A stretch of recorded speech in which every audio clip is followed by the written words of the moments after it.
দেখুন, সকালবেলা ঘুম থেকে উঠেছেন, সর্বপ্রথম টিকটিকির যদি দর্শন পাচ্ছেন, সেই দিনটি সাধারণভাবে কিন্তু শুভ যাবে। আর্থিক ক্ষেত্রে সাফল্য মিলতে পারে।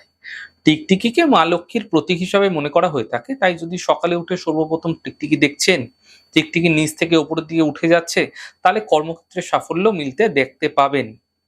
যদি দেখছেন সকালবেলায় সর্বপ্রথম দেওয়ালে টিকটিকি নিচের দিকে নামছে, তাহলে অর্থহানি হতে দেখা যেতে পারে। সকালবেলা ঘুম থেকে ওঠার পরই যদি দেখলেন আপনার মাথার উপর টিকটিকি পড়ে গেল, তাহলে পদ প্রতিষ্ঠাতে বৃদ্ধি হতে দেখা যেতে পারে। সকালবেলা ঘুম থেকে ওঠার পর যদি আপনার কপালে টিকটিকির পতন হচ্ছে, তাহলে বিশেষ কোনো ব্যক্তির সঙ্গে সাক্ষাৎ হতে পারে, অথবা আপনার কোনো কর্মসূত্রে নতুন ব্যক্তির সঙ্গে বিশেষ ব্যক্তির সঙ্গে দেখা হতে পারে।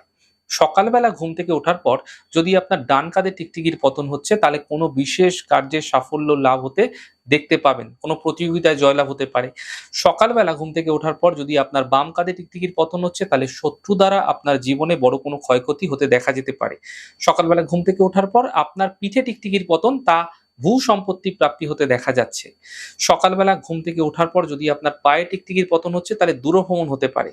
সকালে ঘুম থেকে ওঠার পর টিকটিকির পতন যদি আপনার কানের ওপরে হচ্ছে, তার ডান কান, বাঁ কান যেকোনো কানই হতে পারে, অলংকার লাভ হতে দেখা যেতে পারে। সকালবেলা ঘুম থেকে ওঠার পর আপনার নাকে টিকটিকির পতন হলে সুগন্ধি বস্তু লাভ হতে দেখা যায়। এবং সকালবেলা ঘুম থেকে ওঠার পর যদি আপনার কণ্ঠের ওপর, গলায় টিকটিকির পতন হচ্ছে, তাহলে অর্থাগম হতে দেখা যাবে। সকালবেলা ঘুম থেকে ওঠার পর যদি আপনার ডান হাতের তালুতে টিকটিকির পতন হচ্ছে, তাহলে আকস্মিক অর্থলাভ হতে দেখা যেতে পারে। সকালবেলা ঘুম থেকে ওঠার পর যদি আপনার বুকে টিকটিকির পতন হচ্ছে, দীর্ঘদিন পর বন্ধুর সঙ্গে দেখা হয়ে যেতে পারে। সকালবেলা ঘুম থেকে ওঠার পর আপনার বাম হাতের তালুতে টিকটিকির পতন হচ্ছে, তাহলে অর্থনাশ হতে আপনাদের ক্ষেত্রে দেখা যেতে পারে। সকালবেলা ঘুম থেকে উঠেছেন, সম্ভবগত অবস্থায় টিকটিকিকে দেখতে পাচ্ছেন, তাহলে দ্রুত কাছের মানুষের সঙ্গে যোগাযোগ পুনরুদ্ধার হবে। অর্থাৎ যার সঙ্গে যোগাযোগ ছিল না, সেই যোগাযোগ বৃদ্ধি পাবে। এমনটি কিন্তু টিকটিকির লক্ষণ বুঝিয়ে থাকে।